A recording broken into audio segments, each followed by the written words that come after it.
Action!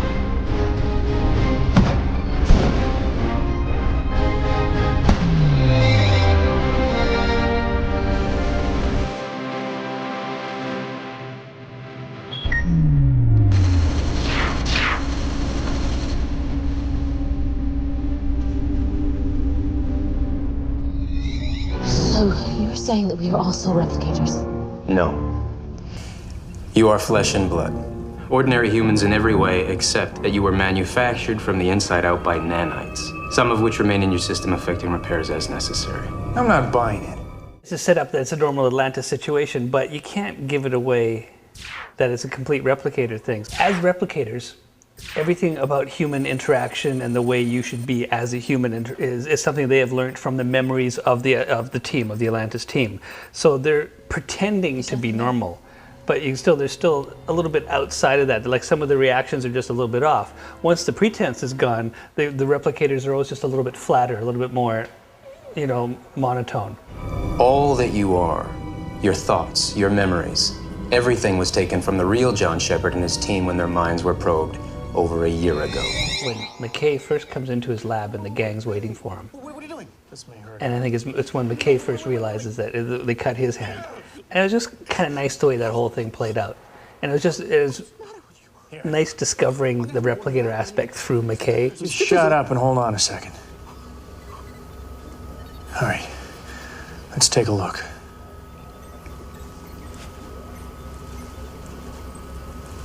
What's going on? The wardrobe is last year's wardrobe.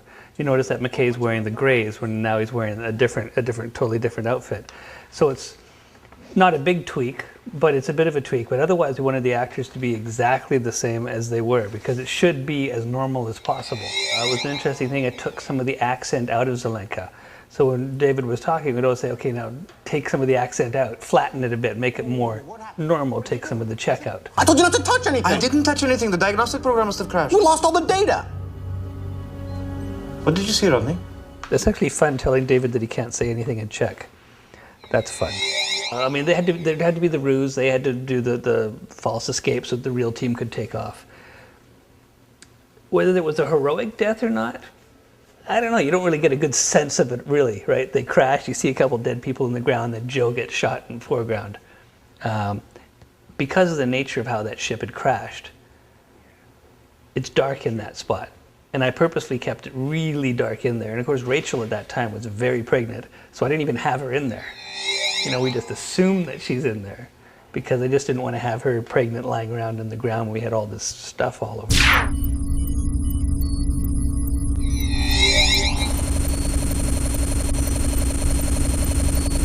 The motion control in this episode was quite an undertaking. Usually when we do motion control, it's one character. It's like two Rodneys or it's two Carters, and you're only dealing with that limit, that aspect. You can go, okay, well, this is a simple split screen. But here we've got the team of four comes and meets the team of four. And it's very difficult to stage something like that. Because of my experiences with motion control before, I was dead set in having it in static shots. But you need a motion control shot to bring them in, to keep the fluidity of it. So it's like, I see this team, oh, here's another team. Are we going to see them together? Well, we do, and that's cool. Now see this system here, so you can move along this track. And that's where we take the real team into the duplicate team. And you'll see two of everybody. And when motion control works, it's as simple as you do your first pass, you put a blue light in front, and it tells the camera when to move. It's part of the motion control rig. You have one camera, and it's feeding to a computer. So I have that feed that I'm watching. Then, basically what happens is we shoot the first pass with a little red light on a stick. And you hear me say action in the background, and all the actors do their thing. The second pass, you just press a button, and the blue light tells the camera when to go. The sound will play out, use the same action cue, so that you only have the one action cue. Well, these motion control guys didn't have that part. So we spend all this time doing this, and then they manually have to push the button at the right time to make it sync up, which doesn't work. This motion control rig I last used in my episode Sunday, and oh, that's right, it didn't work. It's tough to do. You know beforehand that you've got to pre-block everything, and you've talked to all the actors because the track has to get nailed to the floor, etc., etc. it took so long because we had to keep pressing the button because it wasn't working, that you'd lose time in the day to shoot everything. So when I shot the singles, I actually couldn't shoot everybody in that day. We had to shoot Tori's coverage, the singles of Tori, a week later by herself with nobody else around, which is a pain. I mean, you don't have any of the timing, right? Because traditionally you'd have the actress, I'm talking to this person, I'm talking to that person, I know the timing. But we completely ran out of time. It's like, okay, well, I've got her set here. We'll bring this part of the tent, this set, we'll recreate it in the gate room on another day.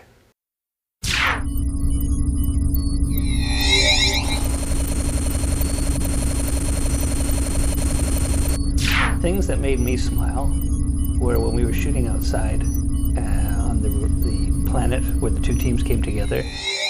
That just really worked out nice because the sun tracked all day long. Everybody had the beautiful backlight. We're in beautiful Langley, British Columbia. We've got 200 acres that we can play in of forest and swampland. What we're shooting today is the doubles and the regular Atlantis personnel on the Ephosian planet, where they meet up and they're getting bombarded by the replicators. We have three gas bomb and debris mortars going off with the actors running through. We don't know how loud it's going to be here because of the acoustics. It has potential to be kind of cracky, so the actors are going to have earplugs. There might be some smoldering cork. No reason to run in. We'll deal with any issues. How big a fireball? Hey, Mike. There'll be about a 15-foot fireball at about 30 feet. It's cool. It's the fun stuff. 3, 2, 1, go!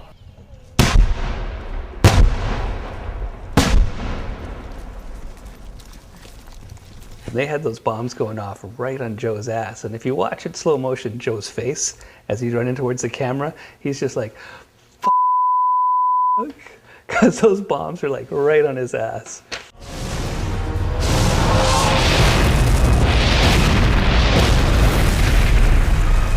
And even the part where Tori has to fall down and Joe picks her up, and that was tricky timing because she's got to come towards the camera first with the explosion behind her, but in front of Joe. It's a dirt explosion that time as it's going off, and you can see he's getting completely covered. And I mean, he's a trooper to put up with that. One of the parts that I thought was great was the sparring scene between Jason and Joe. Typically, Joe would learn the whole fight, and Jason always does all of those stuff. So, and you'd have Jeff there for some of the stuff that maybe if Joe can't quite pull a move or something like that, but usually in an ideal world, it's actor against actor, you can have faces and faces. At one point, he takes a hit, a real hit from Jason, because he turned when he zigged when he should have zagged. And what we were shooting right after that was him and Tori in the puddle jumper, when he goes to the back to talk to Tori. And if you watch that, there's a big welt. I think it's on whatever app, but there's a big welt that Joe's sporting. And we tried to shadow it down there, but he's sporting a big welt.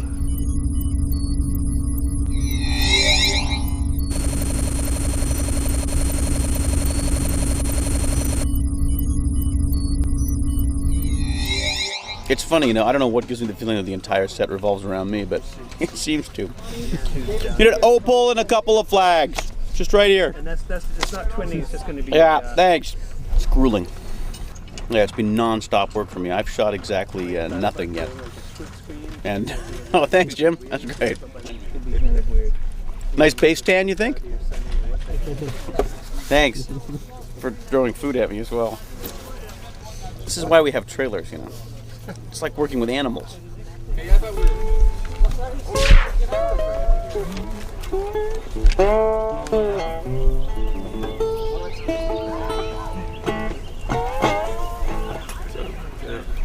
Hey, you.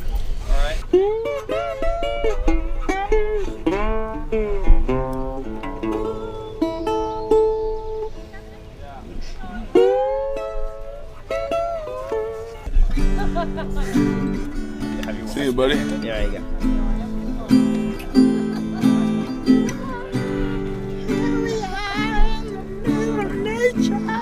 That's awesome. Pave, nature. Kill the trees and the insects.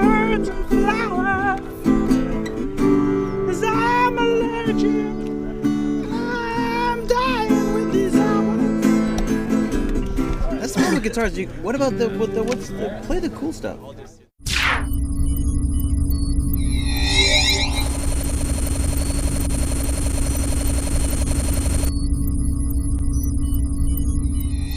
Yeah, you can't go wrong with McKay and McKay. Now, we had a really good photo double, and Ari.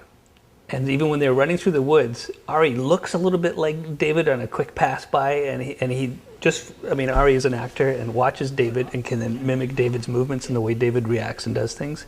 So in those overs, when McKay and McKay are talking to each other, it's very believable that it's the two McKays. Plus, you've got the split screen.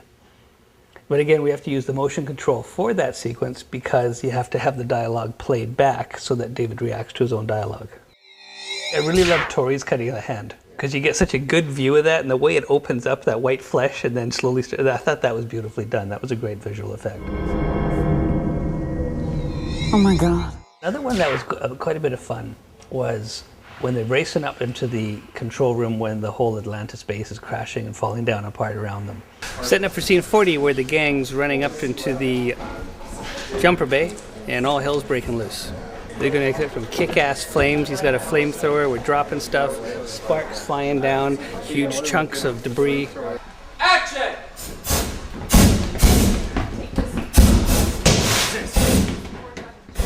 Total control. You can shoot little tiny bursts, sustained bursts. They put the tank upside down and shake it, and they get 30 feet of flame. But that's a lot of fun.